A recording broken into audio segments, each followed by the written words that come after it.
drinking's not good for you? Yeah, well, men aren't good for me, but I like them too.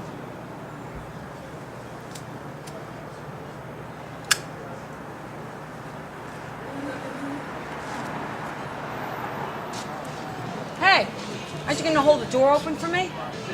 Why? 'Cause I'm a lady. Thanks. Vanessa Hollingshead.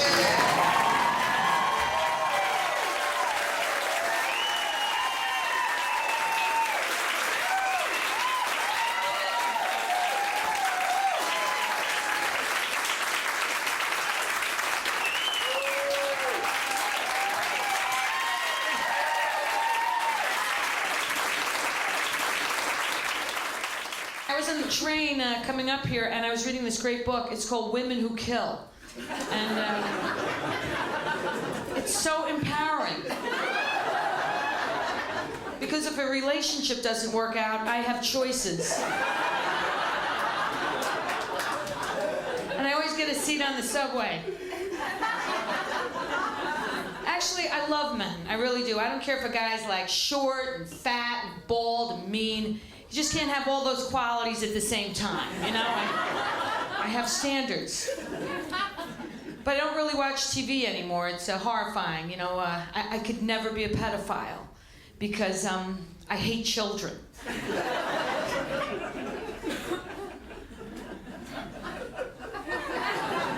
That's not true. No, actually, I did, I tried to get pregnant. I'm telling you, if I knew it would be this hard to get pregnant, I never would have had all those abortions. So that joke you like, the pedophile no, the abortion joke, obviously a lot of women from the north. So we got drinkers here, any drinkers? I love to drink. Matter of fact, my friends tried so many interventions with me, I just leave the plastic folding chairs set up in a semicircle in my apartment. It's bad. But, they were getting a little concerned with me. They're like, Vanessa, you're turning into a blackout drinker. I'm like, no, I'm not. I'm turning into a time traveler. 1 minute I'm having white wine spritzers with you. The next minute I'm in Australia explaining to the customs official why I have no underwear on. And no passport. I know how to say where are my panties in 18 different languages. Uè la pantalone, el medales de panties de la trusi, un panty. You get the idea. Sometimes you gotta drink, you know? Yeah. Thank you. Mm-hmm. Can I get a witness up in this motherfucker? Anyone drink on the job? All right, anyone have a job? I know sometimes you gotta drink on the job. I think drinking on the job is good for morale, and I'll tell you why. Because a drunk worker is a happy worker. And a happy worker is a hard worker. You tell somebody they gotta sit on a stool all day and throw envelopes into an empty, vacuous hole, they're gonna think, how can I kill myself and take you with me? You tell them that every 20 minutes they're gonna be getting a Budweiser, you got a devoted postal worker. That letter makes it to the mailbox. Anyway, a couple tips for those of us who like to juice on the job.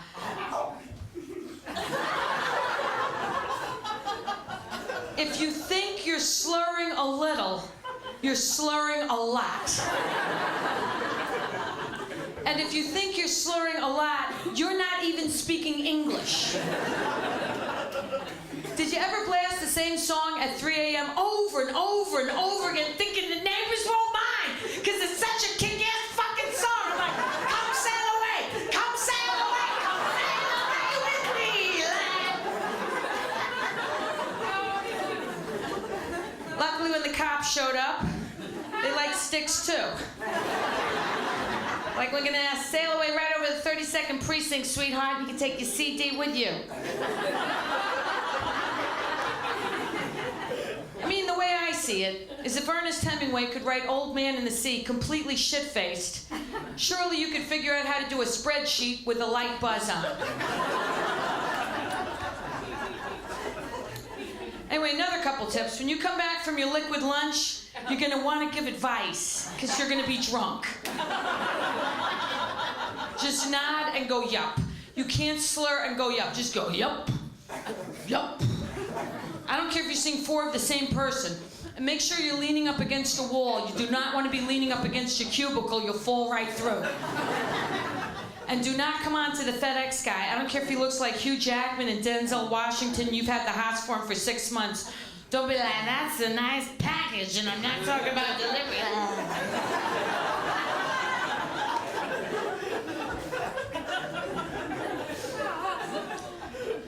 Now, I didn't always, drink a lot. I used to have a glass of wine with dinner. After my husband left me, bottle of wine for breakfast.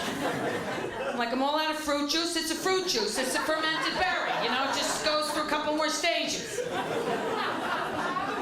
My friends are like, Vanessa, you're turning into an alcoholic.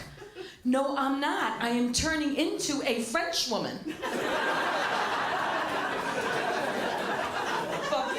I have 2 bottles of wine. And then for lunch, I have a 4 pack of cigarettes to keep thin. I don't want to get fat. And then for dinner, I have the baguette that soaks up the wine so don't throw up over my nice clothes. And in the morning, I'm so hungover, but Fifi has to look nice. So I put the jean on and the dress over the jean and the jacket over the dress. And voila! Coat fashion! La la la la la!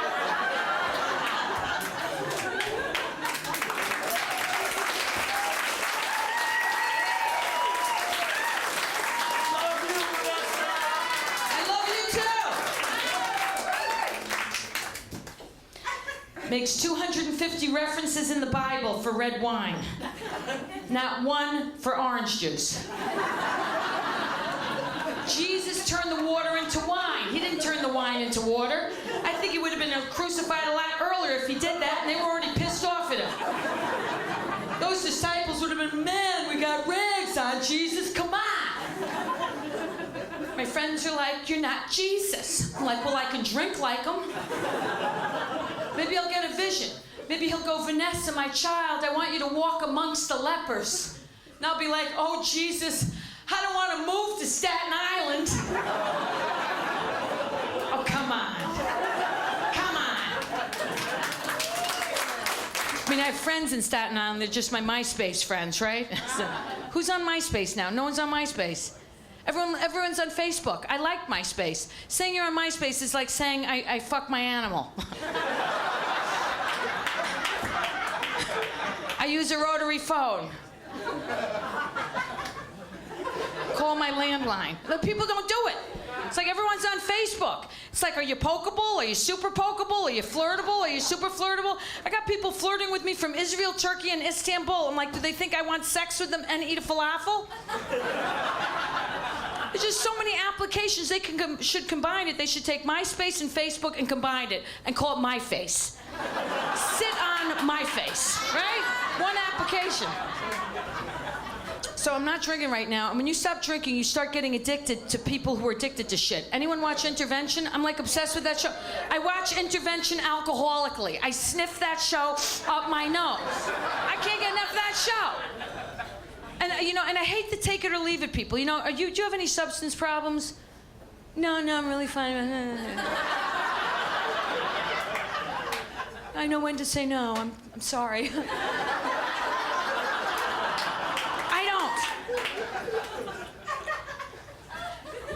No, my one friend, she's like, well, I remember I did cocaine once in college and I lost my virginity.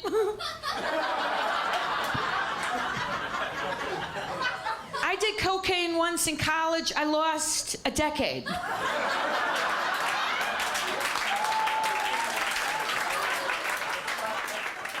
Yeah, they take it or leave it, people. They don't they forget to eat. I'm like, how do you forget to eat? You forget? You look like you forget to eat. Do you forget to eat? It's like, oh my God, I get so busy. How the fuck do people forget to eat? I never forget to eat. Matter of fact, I'm hungry right now thinking about the fact that I'm talking about not eating. I forget to call my mother. I forget to walk into a room. I never forget to fucking eat. I told my friend, I said, here, let me eat your food. Now you're never gonna forget to fucking eat. So I watched Intervention, and I remember when the show first started, it'd be like a mother and she was drinking like, cough medicine and getting loaded, and I'm like, I'll try that, okay. Mouthwash, things you learn. So I love this woman, and then now that I've watched it so many times, I'm now addicted to the twisted, most sickest girl on that show, like Melanie. She weighs 62 pounds. She's like an anorexic, bulimic, crack whore, sexual, compulsive alcoholic. She's like, leave me alone, leave me alone. I ate last month. I don't want your gifts, man. And then they ship her off to like Restless Hills Rehab where she gets caught throwing up her identity bracelet in the toilet because it's got too many calories. Melanie makes me feel better about myself.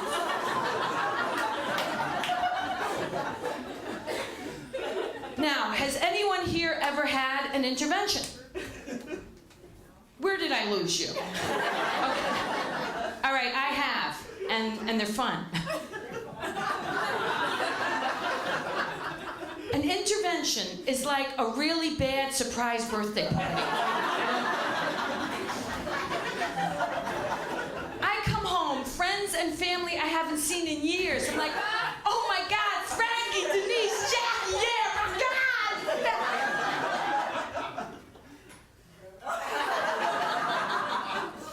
Wait a second. Where's the booze? My friends are like, we're a little bit concerned with your drinking. I'm like, well, I'm a little bit concerned with your 90-pound weight gain. I don't say anything. I don't have Jenny Craig waiting out back. We're not counting points.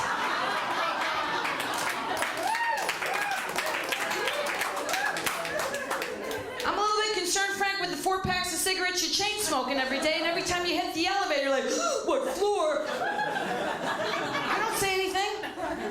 I'm a little bit concerned, Denise, with the fact that you're $95,000 in credit card debt since Dan left you 10 years ago, and you've got the worst plastic surgery I've ever seen that I actually have to have a drink to look at your fucking face. I don't say anything.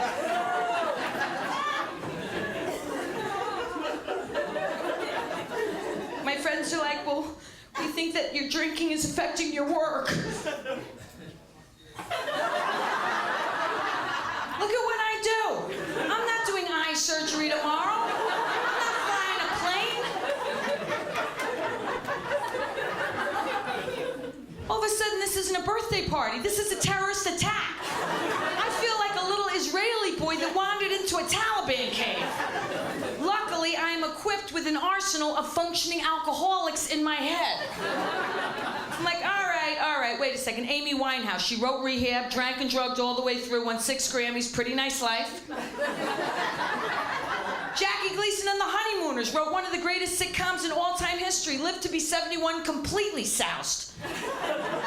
Alfred Hitchcock, he directed Rear Window, Psycho, The Birds, Welcome to the Alfred Hitchcock Hour, drunk on champagne lunches. Ben Kingsley, he did Gandhi, be the change you want to be in the world, was completely wasted, got shipped off to treatment, and won an Oscar. And my all-time favorite, Winston Churchill, he rallied all of England, defeated Hitler and the Nazis, flask of brandy by his side. He didn't go, hooroo, that Hitler is a beastly chap. I think he wants to kill everybody. But oh dear, I'm gonna be dreadfully late for my AA meeting. I must take it one day at a time.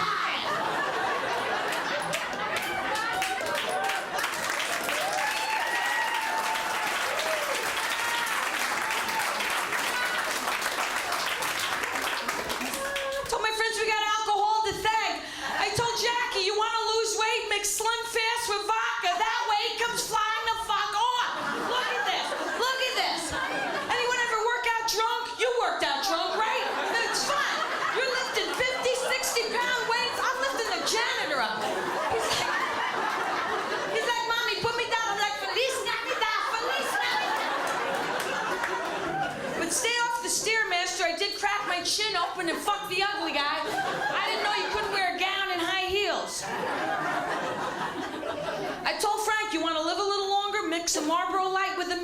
lot. Mix it up a little bit. I told Denise, if you make alcohol the most important thing in your life, then you won't care about things like looking good, personal hygiene, being employed. My friends are like, but Vanessa, don't you want to live long? Oh, yeah. I can't wait to grow old as a woman in America. Yeah, I can't wait. I can't wait to be eligible for assisted living. Good times. I can't wait to be getting those age spots and those sunspots and those hairs growing out of a mole. Isn't that a sexy look? Come on, that's sexy. I can't wait to be old enough to play soccer with my tits. Guys love that look. Maybe I'll get that hump to match, you know, even shit out. Maybe I'll get a little osteoporosis in my hands and arthritis. Maybe I'll get a little dementia and Alzheimer's. That's always fun. And as I'm wandering the halls looking for my teeth, because I won't have any of those, you'll just be calling me Gummy. My cats will be wandering the halls looking for me. And the ASPCA will find my wandering cats and they'll gas them and I'll go mad because they're the only things left alive. And then they'll ship me off to Bellevue Insane Asylum where some orderly/convict will refuse to clean my 3-month-old shit-stained underwears as they give me overprescribed psychotropic medications to shut the crazy bitch up and wheel me out to the window and I'll just look out and think, memories!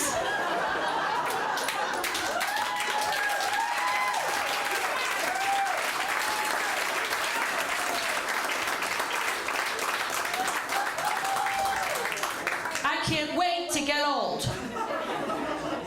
I don't know about you, I want to live. This is all we have. This is it, right? This is it. The only, yeah. What? There's no rehearsal. Can I get a witness? I mean, some people come like the Indians. No, you come back many times. No, I don't want to come back. You come back. This life is hard. But while we're alive, we got to do crazy things. Like, I want to walk into an Applebee's and do a cartwheel just because. I want to see a really cute guy. I want to go, yo, bitch, you're mine. I want to sing karaoke with the Japanese in Japan and be like, memories, like the corner of my mind. I want to go to airport security. I want to take off all my clothes. And I want to say, can you see the bomb now, motherfucker?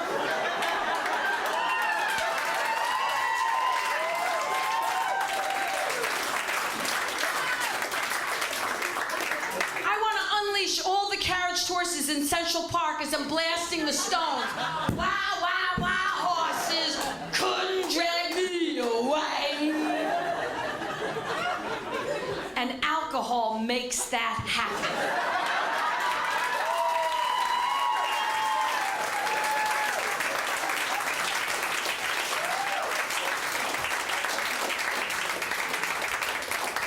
This is like an AA meeting gone dreadfully wrong. No, the reason why I stopped drinking, it was wasn't my friends or the rehabs. It was the detoxes, the DTs. No, it wasn't, it was the drunk dialing, the drunk texting, the drunk emailing. Anybody? You're looking a little nervous. You're like, I was like, I know we broke up 3 years ago. I didn't mean to burn your apartment down. I was making meatloaf, your favorite. Anyway, I need you to know something really important. I'm naked. And I'm in the middle of airport security. Now that did happen.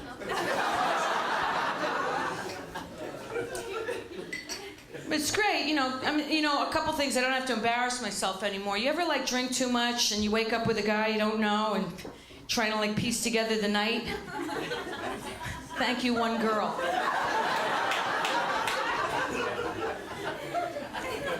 So I'm like, we have sex?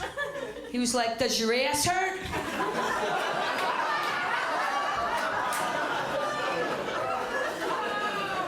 And it didn't. So, thought I drank responsibly. That's because I'm a lady. Thank you. Bottoms up. No, but now, like, what happens when you don't drink, you become the designated driver. Anybody? Okay, the designated driver. My one friend's like, oh my God, we could go to parties, so you could be the designated driver. I get fucked up. So we go to this party, right? I'm having club soda, which I love.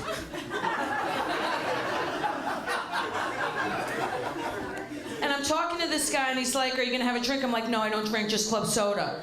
And he's like, so what are you doing with your life? I said, well, I'd like to go to India and study metaphysics and learn to levitate. And he's like, you are the most extraordinary woman I've ever met in my life. Then my friend comes ballering in. Oh my God, my sister. Oh, you met Vanessa, she's an alcoholic. She can't drink, but I can. Anyway, you look, oh my God, he looks like Dave. You remember you stalked Dave when you were like, look like a cop. Anyway, did you shave your pussy? Because no, we're not, we don't do that. It's just I was at the gym, we were together, the gym looks like tarantulas growing out of that. Needless to say, I didn't drive her home. He did. So anyway, my friends were a little bit concerned with me, so I started, trying to relax. I started taking Bikram Yoga. Anybody? Bikram, okay, you devoted? You're devoted, right. My one friend, she's like a different person. She's like, remember I used to be all hunchback, Bikram Yoga, look.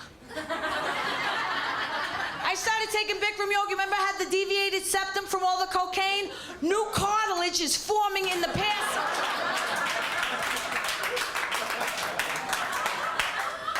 I was in Vikram Yoga. There was a guy, he didn't have an arm, started taking it.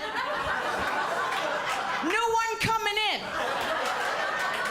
It's skinny, but it's coming in. So I'm like, I gotta try this Vikram Yoga. She's like, be good for you. You got the fuck down, like me. So I walk in there. First of all, it's hotter than hell. It's like, what, 180 degrees? It is hell. I get in there, I see Satan, I see Hitler, I see my ex. I mean, it's fucking hot.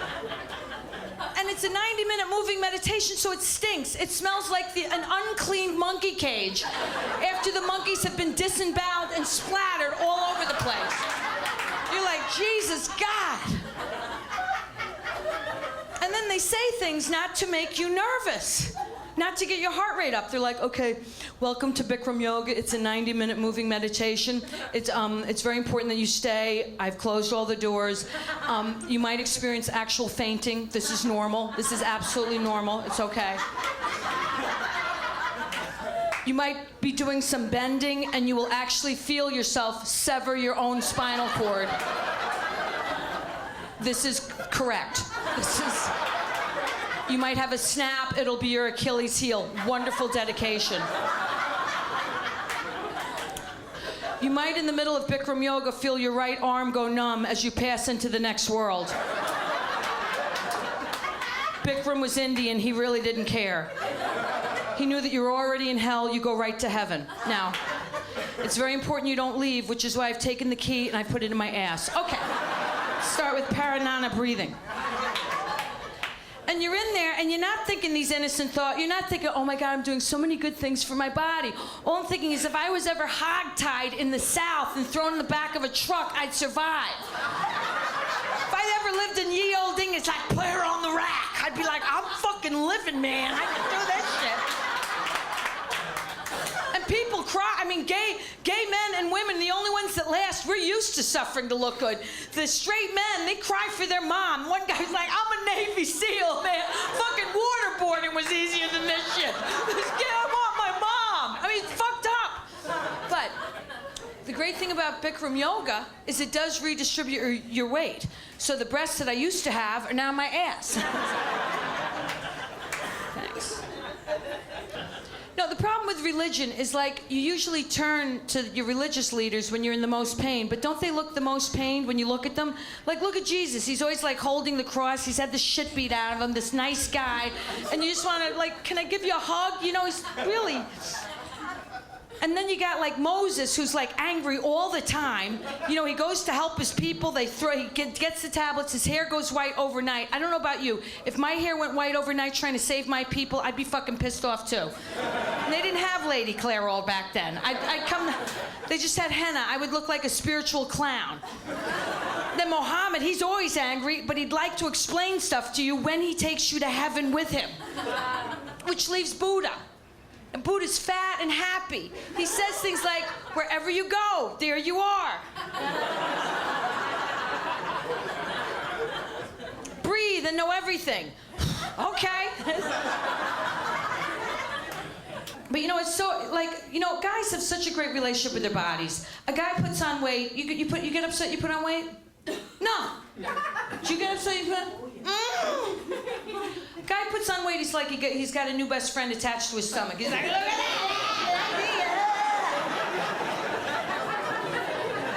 We're ready to commit suicide. Why doesn't this fit? Why am I not fitting into my size 2 religion jeans? And you know, we never feel good enough, right? We spend our whole lives like reading self-help books. By the time you feel good about yourself, you're like 85, and who the hell wants you anyway, right? You're cats. So I'm telling you, you know, and we always say no problem. Like if you go into a restaurant, we never want to rock the waves as women. It's like, you don't have steak, I'll have chicken, no problem, whatever's easiest, okay.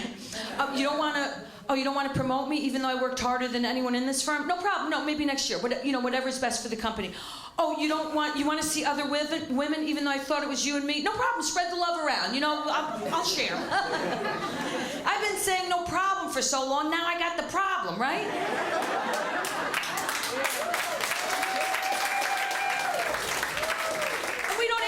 First of all, guys have no problem asking for a raise. Do you have a hard time asking for a raise?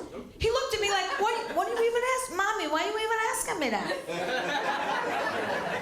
You have no problem. Guys with the company's like, you know, I've been with the company for like 6 weeks. I'm all out of money. I don't have any food. I spent it all on beer. I'm going to ask for a friggin' raise. It's some bullshit. Women, we're traumatized. It takes us like 2 years to ask for a raise, right? Then we pick out our raise outfit. You know, like it's our first day at school. It's always something black, something Donna Karen. Then you start wearing the empowerment crystals. Then you start talking to yourself in the elevator. Well, if Jesus could feed a few, you know, people with the fish, surely this cheap fuck can give me a few dollars. Then you start watching these like raise seminars, the Show Me the Money seminars that are in Florida that usually cost you half your paycheck. Then you start watching Susie Orman for inspiration. She's starting to sound like a rabid pit bull. It's like there's no Prince Charming coming and that 12 Cinderella slipper is never gonna fit on your goddamn foot. Save your money. So now you're like, oh no, I'm gonna get my raise. So then you want to look good, so you start taking that Juvederm and that Botox so that you look bright-eyed and bushy-tailed before they suck the life out of you, right? You walk in there with your spreadsheets and your flow charts and your pointers and you're like, I feel I deserve a raise. I brought productivity up by 33 to 30%. And your boss is like, I'm sorry, but due to the recession and my yacht payments, there's gonna be no raise. Good morning.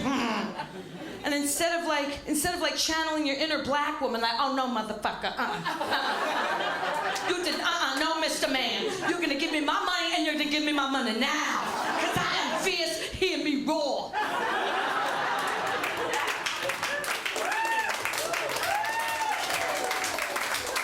All of a sudden, your boss becomes your emotionally unavailable alcoholic father that drank all your lunch money. Like, I'm so sorry to have been so selfish in the company's time of need. I'm gonna go down the hall and eat 2 dozen donuts and blow the FedEx guy, because, well, at least these lips will be good for something.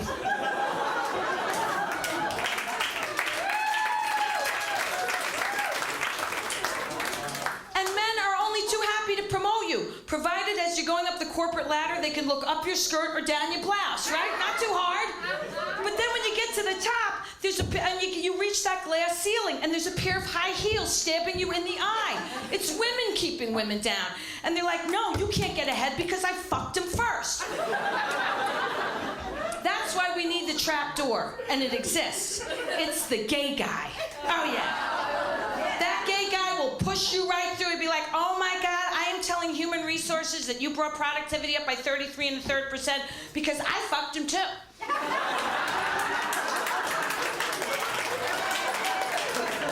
And I don't think he wants that on YouTube or Facebook. And then, by the way, Vanessa, where'd you get that haircut? You look like Bon Jovi.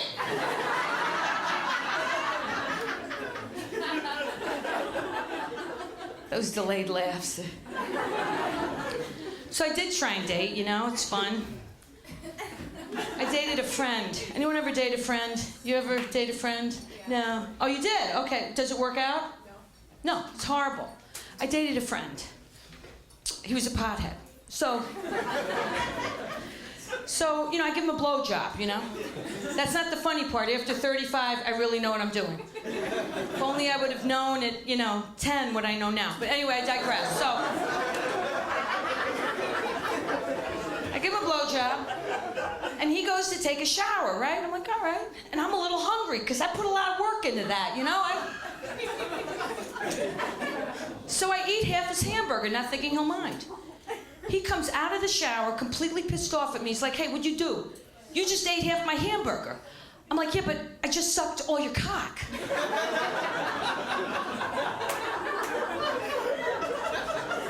I could have eaten all your hamburger and sucked half your cock.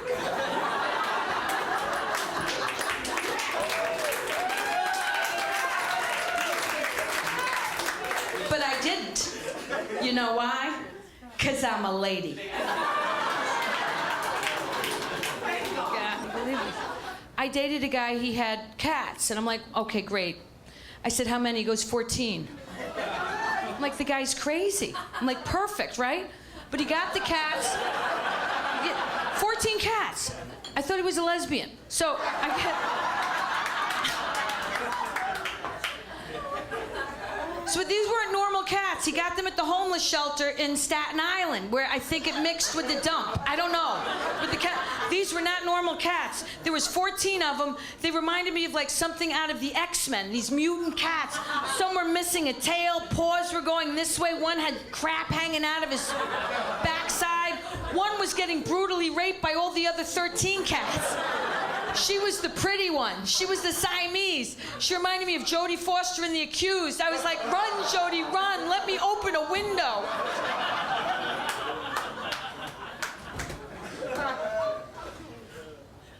But and they do so much drug testing on animals. They keep giving like alcohol to pigs, cocaine to monkeys, and amphetamines to kittens. I'm like, why? When so many people would gladly volunteer. And you'd get that good stuff. You'd get that 100% lab-approved stuff. You ever look at how scientists work like 100 hours a week and you feel lazy all of a sudden because you only work 75? I think they're stealing all the monkeys' cocaine. I think that FedEx package comes in and they're like, here, Bobo, you eat a banana. I will find a cure for drug addiction tomorrow. But weed should be made legal. I mean, no one gets violent where weed's concerned. No one. Okay, my potheads. The only time anyone gets violent where weed's concerned is when someone can't find their weed. I swear to God, they've got to legalize methamphetamine at this point. I swear to, I can't tell. Do you feel like you're overwhelmed, like just being an American? Like there's so much stuff to keep. You ever like watch the TV and it would take you an hour to just find out which channel and that was your hour time to watch and you're just clicking all the, like, what the fuck is going on? You got Facebook, you got MySpace, you got Twitter. Twitter, what are you doing? I'm doing fucking nothing right now. Nothing is making sense. It's like there's more. Now there's the Google Wave, ride the wave. You have to be invited. It's like the Studio 54 of like, apps, social apps. I mean, first of all, if you're an American man, you get married. After years of marriage, you eventually trade your wife in for a thinner, younger version of the same original wife. Just like a car, get more mileage on her, plus you like the model. Then if you're an American woman, you can't get fat anymore. You have 9 kids. Let me tell you, you get a gut. You got to get that tucked in. You have any cellulite, you got to get that sucked out. You have any lines on your forehead, you got to get that Botoxed on your lunch hour because you don't have that kind of time. Because we don't get any vacation days. And let me tell you, it gets to you. But we're Americans. We always have to be happy, like, have a nice day, Jesus loves you. Yeah, I'm feeling really good. So you take the Prozac and the Effexor and the Zoloft and the Wellbutrin and the Xanax, and you're like, why isn't things working for me? And you're at the gym. Why is my ass high and hard like J-Lo or Beyonce or somebody? Why does he call me? Look at my fucking hair. And people can't even, then you can't even have small breasts. You gotta have these things that look like eggplants installed in it. Then people can't even eat anything that resembles food anymore because they're on these low-carb diets, so they end up eating these protein blend shit shakes, which taste like day-old semen. Don't ask.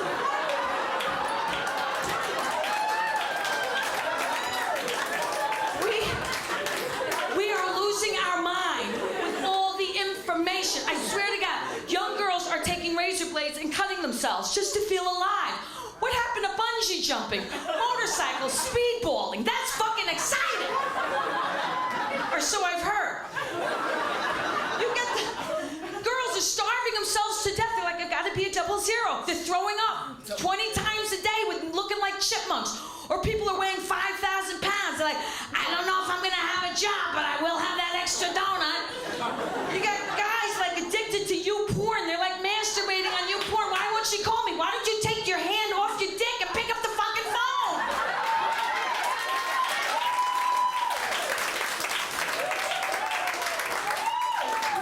I'm telling you, if you've reached a point in your life where you're having a hard time going on and you just can't take it anymore, and the only way you can get through this miserable technological existence is you gotta throw a couple back, I understand. Thank you so much. That's my time. Thank you. Thank you. Thank you. Woo. Thank you. Thank you. Thank you. Vanessa